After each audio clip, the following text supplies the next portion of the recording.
We're making comic speculation pretty damn easy this week. Let's get into it.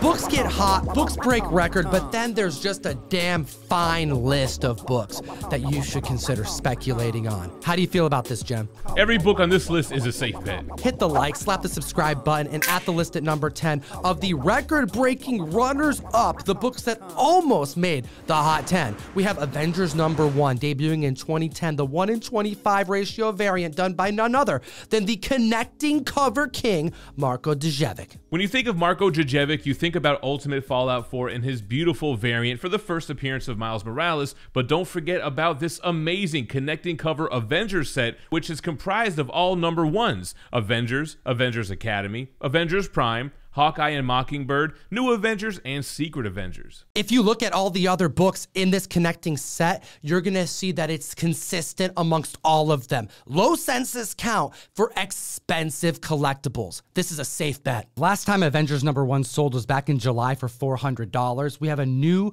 all-time high for an increase of 25%, selling for $4.99 for a 9.8. There are 75 total slabs on the census, 52 of which are graded at a 9.8. Secret Avengers 1 has a total of 17 9.8s on the census, and the last one sold for $575 just past July. New Avengers No. 1 has 36 copies graded at a 9.8, and in July, one sold for $275. Avengers Prime No. 1 has 14 9.8s on the census, and that sold for $250 last July. Considering all these sales took place in July, it's likely a member was trying to connect their set, as collectors do. Avengers Academy No. 1 makes up 27 copies graded at a 9.8, last selling in 2015 for $70. Clearly, price correction will happen when another 9.8 comes on the market, like the next book will inevitably have. That's right, Hawkeye and Mockingbird Issue 1. There are only 2 CGC 9.8s on the census. There's only 6 total, and the last time it sold was in 2010 when it sold for just $20.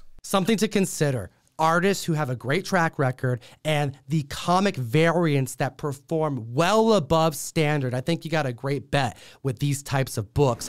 And next at the list at number 9 is one of my favorite anti-heroes to debut in the last 2 years. But before we get to that, you got to download the best comic app in existence to learn about funny books, because this list of 10 came from a larger list this week that exceeded 50. This is the runners-up list. They also have a trending 20 and a hot 10 that you got to be up to date on. Use code TOM101. It'll give you a free 2-week subscription to the app. Support the show and let's chat about David Dastmalchian, one of the dopest actors and comic nerds in comics and movies. We have the first appearance of the Polka Dot Man in Detective Comics, issue number 300. Debuting in 1962, a horrendously difficult book to acquire in high grade. There is a lonely 129 slabs on the census. That's a punishment if you're looking for a high-grade copy of this. A standout character from James Gunn's Suicide Squad. I know fans are clamoring to see what else Gunn's going to do with the DCEU. A CGC 3.5 hit market. It sold for $168 back in September, and it's up 76%, now selling for $295. 9.6, only one copy exists and both sales are recorded publicly. The first time it did was in 2020 for $18,250, and then Curious, January 2021, it sold for a lower price of $11,400. 9.4, only 3 copies exist, and the last time one sold in April 2021, it sold for $3,200. You gotta love David Dastmalchian. He's been in so many comic book movies and TV shows. His first role he ever took on was playing in The Dark Knight as one of Joker's deranged henchmen, and he stole the show in Ant-Man. He was on CW's Flash portraying Abracadabra. He was in The Long Halloween, where he portrayed by voice the Calendar Man. He's even written his own comic book. Yeah, that's right, Count Crowley for Dark Horse. His character also teamed up with the Steve Niles Criminal Macabre back in October. And don't you remember, Jem, a couple years back, a photograph of him reading Bad Ideas Hero Trade circled around Twitter. At the list at number 8, we have Action Comics 242. We got the first appearance and origin of Brainiac. One of Superman's most iconic villains. We've got enough of Lex Luthor. We don't want to see General Zod again. You know they're going to utilize Brainiac, and it's an affordable, low census count book. A 0.5, last selling in 2017, an intro copy sold for $310 then, for an increase this week of 61% selling for $500. That seems absurdly low, and you gotta respect the grade of this particular key, because the highest graded copy that exists, where there's no GPA sales data on it publicly, is a 9.0. Then it goes to 8.5, in which there are only 2 copies that exist, last selling in 2006.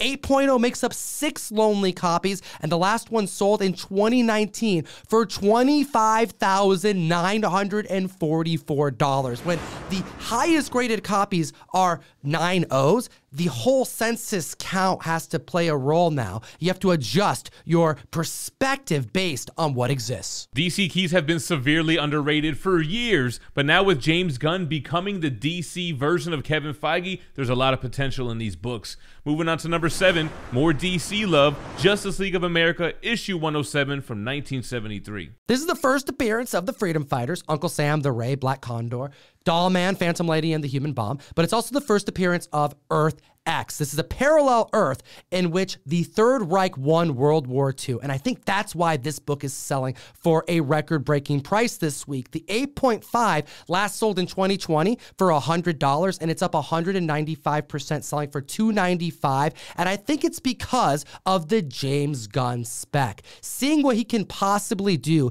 in the DCEU, we are already seeing Marvel take advantage of the multiverse.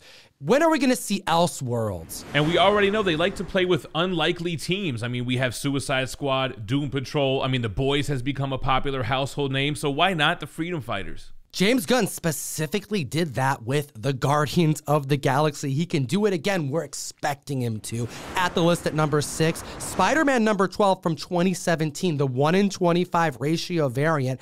Richard Isano killing it on a negative space variant. And we're going to talk about some negative space covers here in a second, but we have a 9.4 that sold back in December for $550, up 47%, selling for $810. Gem, what do we know about black covers? Notoriously difficult to secure in high grade. They just show every spine tick, every crease, every fingerprint and blemish. There's only 125 total graded on the CGC census, which includes 1 8.0, 6 9.0, 12 9.2s, 18 9.4s, 65 9.6s, and only 24 9.8s.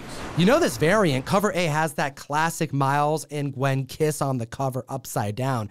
Negative space covers are definitely a favorite of the community. Let's go through some of the hit ones in Spidey lore. We have Amazing Spider-Man 28 and Amazing Spider-Man 188. 28 is First Molten Man. 188 is an homage to the First Molten Man. You got some beautiful negative space covers for Spectacular Spider-Man 101 and 127. And then don't forget about John Tyler Christopher's modern negative space variant on Amazing Spider-Man, The Sin of Norman Osborn number 1. But if you like modern negative space, pretty much anything that John Tyler Christopher does is fantastic. At the list at number 5, Daredevil 168, debuting in 1981. This is the first appearance and origin of Elektra. We just talked about a Mark Jewelers variant last week with the first appearance of Black Cat, and here we are, Elektra, which has heavy speculation for the Daredevil Disney Plus show, plus that Mark Jewelers insert. A CGC 8.5 just broke record. It sold for $213 back in 2019, and it's up 123%, now selling for $475. What a mighty increase for a Mark J. When we look at the 9.8 census count,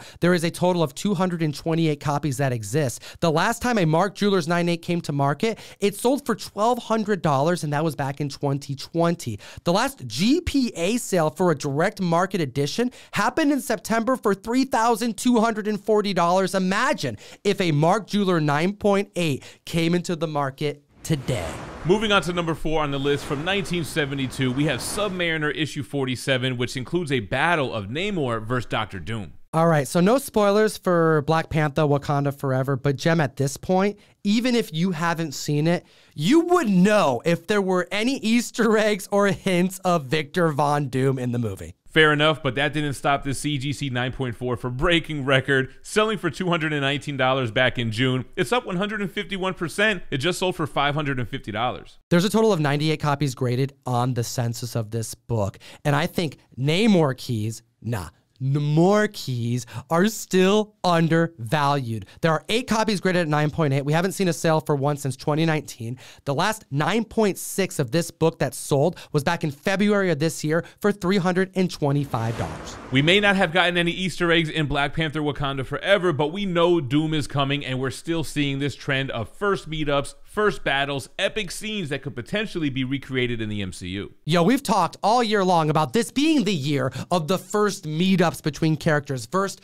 verses between characters, but we could easily have just said that this was the year of Doctor Doom versus insert character here.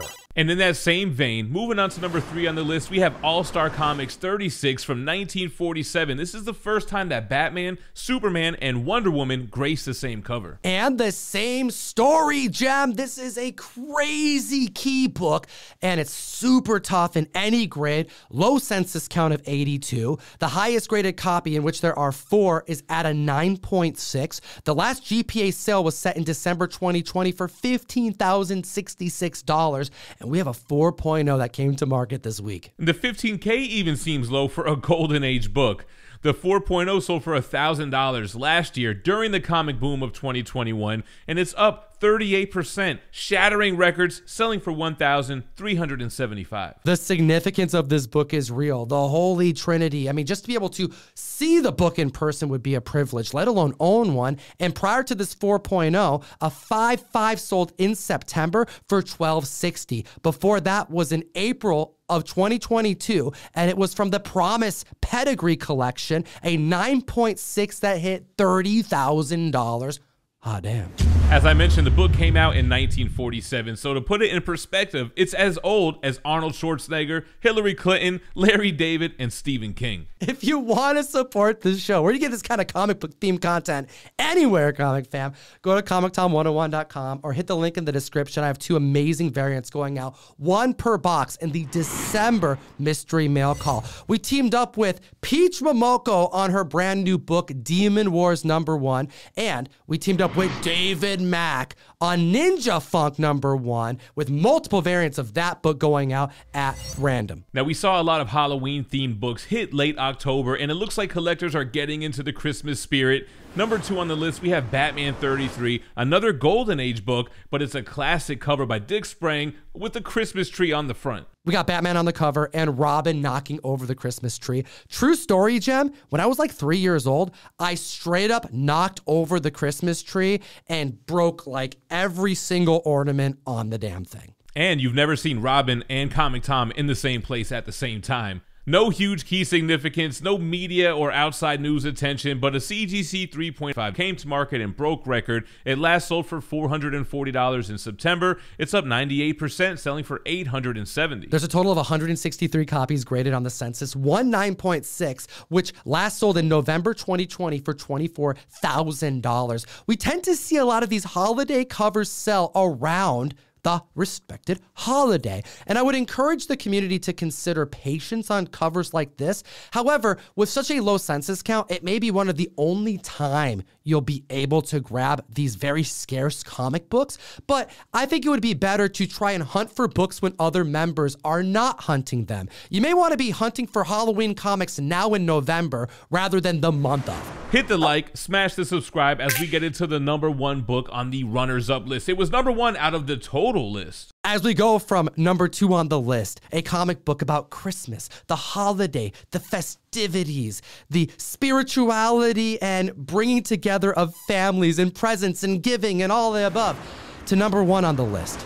Crime Suspense Stories 24, one of the most morbid covers featuring dismemberment right on the front. And as you can see by the cover, it's produced prior to the Comics Code Authority. We have an 8.0 that came to market. We haven't seen a sale since 2003 when it sold for just $110.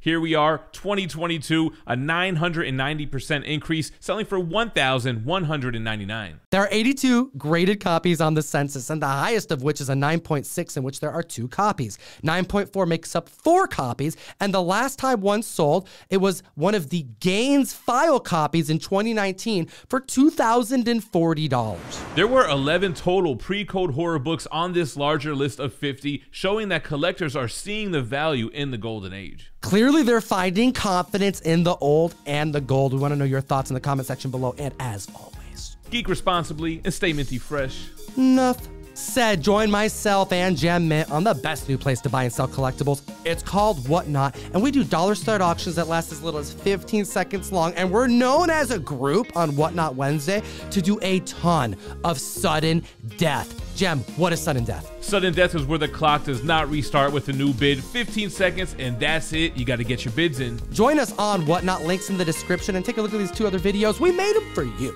We out.